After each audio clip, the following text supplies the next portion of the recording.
Ce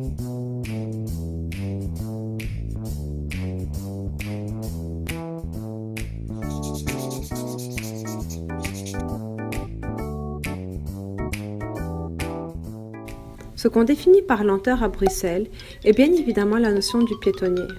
La métrique rapide aujourd'hui a détruit la notion de commun qui existait dans les zones rurales. Des réseaux de voirie de plusieurs échelles s'enchevêtrent dans le tissu urbain.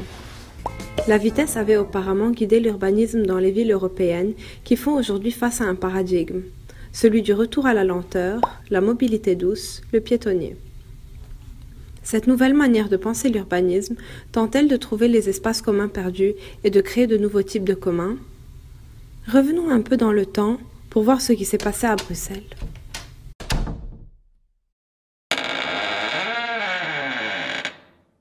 Le boulevard Anspach y créait une rupture considérable par le passage abondant de voitures. La commune, dont le bourgmestre actuel est Yvan Mayer, prend la décision de rendre le boulevard piétonnier suite à de brèves négociations avec les autres villes et les opérateurs de transport. Un aménagement paysager minéral et végétal est prévu pour créer une diversité d'espaces et des identités différentes sur les places. Ceci mène à une expansion de la zone dédiée aux piétons au cœur de Bruxelles. Les buts, une nouvelle attractivité dans le centre historique, une convivialité et une cohésion sociale, la diminution de la pollution pour un mode de vie plus sain.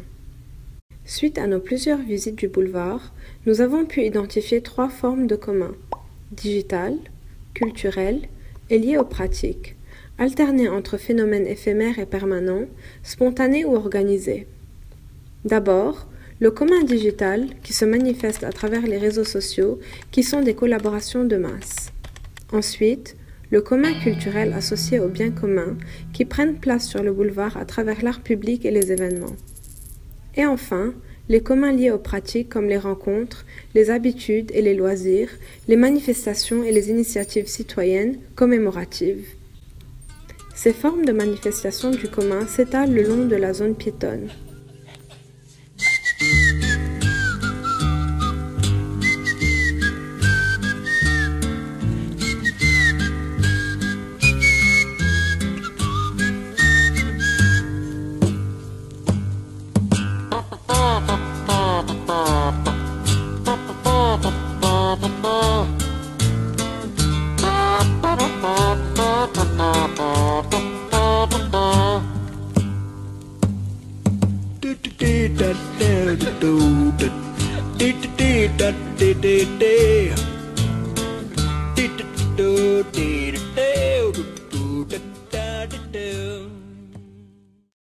Ces formes de manifestation du commun prennent place grâce à plusieurs acteurs, parmi lesquels nous avons interviewé les citoyens et des activistes impliqués dans les initiatives de masse.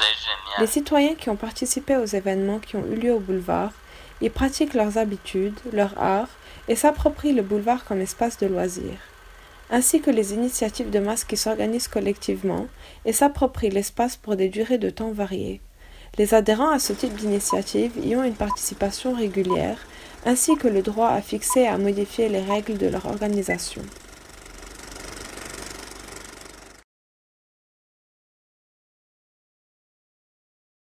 J'avais lu un bouquin, moi, qui m'avait impressionné par un spécialiste des nouveaux médias, un Américain qui enseigne à NYU, à New York, et qui s'appelle Here Comes Everybody. Et l'auteur s'appelle Clay Shirky. Et un des thèmes centraux du bouquin consistait à dire que, en fait, aujourd'hui, il est possible d'organiser les choses sans organisation, sans devoir se baser sur une organisation préalable. Dans le passé, pour pouvoir organiser quelque chose de l'ampleur de ce pique-nique, il fallait pouvoir compter sur un syndicat, un parti politique, une organisation déjà bien installée. Bon. Grâce à l'Internet, grâce à Facebook, grâce au site web, au courrier électronique aussi, il y a quelque chose qui s'est produit et qui ne s'est jamais produit en l'absence de ces médias. Des centaines de personnes qui sont attroupées sur le trottoir de part et d'autre de la place de la Bourse, et puis pouf, à 12 heures tapantes, ils sont amenés quand on s'est installé avec les couvertures, les barbecues, les enfants, les sandwichs et tout le truc, que les voitures, les conducteurs des voitures n'en revenaient pas, ils ont dû faire demi-tour de deux côtés. Et ça a été effectivement le début de quelque chose passe. Alors ça fait... Alors, on ne vient pas avec de la haine, on regarde donc ça plus avec amour. Le fait que c'est piétonnier, on sent que c'est pas individualiste. Là, c'est collectif. Tandis que quand vous marchez dans la rue, c'est chacun pour soi. Chacun a son problème. Là, le centre-ville, on a l'impression que c'est un parc. Voilà.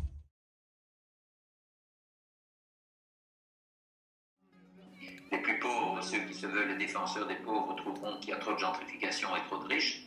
Et les personnes qui donnent une priorité à un environnement clean, propre, sûr, etc., trouveront toujours qu'il y a trop de pauvres et de sans-abri, de clochards et de soulards, etc.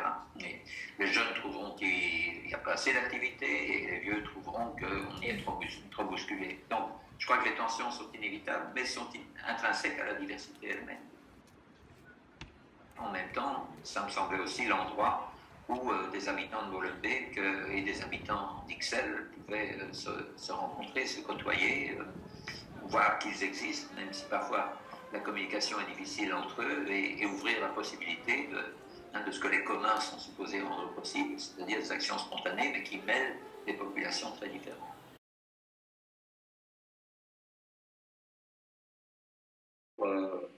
Pour l'ensemble de ces choses un peu diverses qu'on appelle les communs, il y aura toujours une part, il doit toujours y avoir une part de spontanéité, une part de contrôle. Tout ça, c'est des choses qui ne peuvent exister qu'en raison de ce caractère commun, ni privé, ni public, et la place est laissée à la spontanéité. Je crois que c'est aussi un espace public de qualité, c'est aussi une invitation constante à de nouvelles initiatives, qui soient des initiatives intéressantes et qui n'exigent pas qu'il y ait un renforcement du contrôle. C'est vrai que ce qui est intéressant ici, c'est quand même l'aspect transitoire, c'est-à-dire que tu vois, tu es sur un piétonnier, mais en fait c'est pas encore aménagé, donc tu vois, c'est un piétonnier sur sur un espace routier, et donc du coup, dans cette transition, c'est un entre-espace, un espace entre deux, et donc du coup, c'est, je pense, propice à de nombreuses interventions, et c'est d'ailleurs pour ça que c'est toujours en perpétuelle évolution. C'est l'idée d'un espace qui n'est ni strictement privé, ni strictement public, donc qui échappe à l'un et à l'autre. D'un espace, y compris un espace virtuel comme l'Internet, qui peut être, dans une certaine mesure, dans une large mesure, considéré aussi comme un commun en ce sens-là. J'ai aussi assisté à diverses reprises alors à des discussions spontanées, parfois sur le piétonnier, c'est-à-dire à propos du piétonnier lui-même et des avis qui pouvaient être divergents avec parfois aussi des visiteurs étrangers qui s'interrogeaient sur le truc, aussi des Belges extrêmement divers ou des Bruxellois extrêmement divers qui n'auraient sinon aucune occasion de se rencontrer, qui vivent dans des mondes tout à fait différents et puis qui là se rencontrent. Donc, il y a eu évidemment cet événement extraordinaire qui a été le lendemain de la tuerie à Zaventem et à Malbec. Sans que ça ait été parachuté par qui que ce soit, les gens se sont rassemblés sur la place de la Bourse, libérer les voitures, qui devenait à ce moment-là une véritable place du peuple de Bruxelles. Comme c'était au centre et que c'était ici que le rassemblement s'est fait, les gens sont venus leur plein gré. Je me rappelle des fleurs déjà ici et des gens aussi à jouer la musique. Voilà, on a participé à ça aussi. Ce qui est écrit sur le sol. Les dessins sur le sol. C'est des dessins, tout le monde, il y avait des craies disponibles et tout le monde pouvait dessiner ce qu'il voulait et créer des zones aussi où on peut faire des actions ensemble. On s'était dit qu'on allait construire un espace ensemble, inviter les gens à construire un espace ensemble et puis s'amuser à l'intérieur de cet espace. Ça donnerait aussi la possibilité de jouer.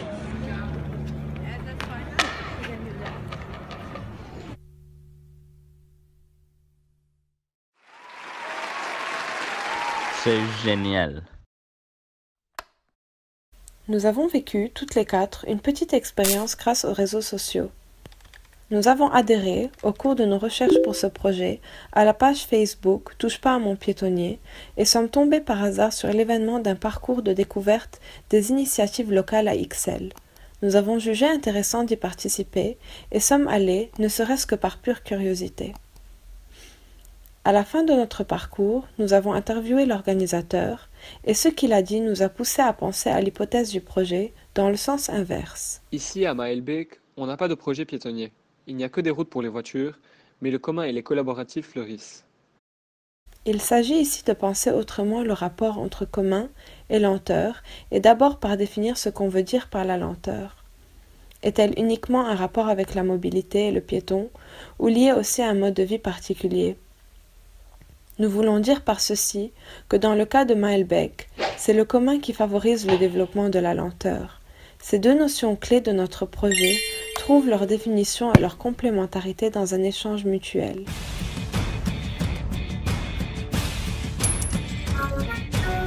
And it's our job to analyze their weapons, armor, and skills to find out who would win a death battle.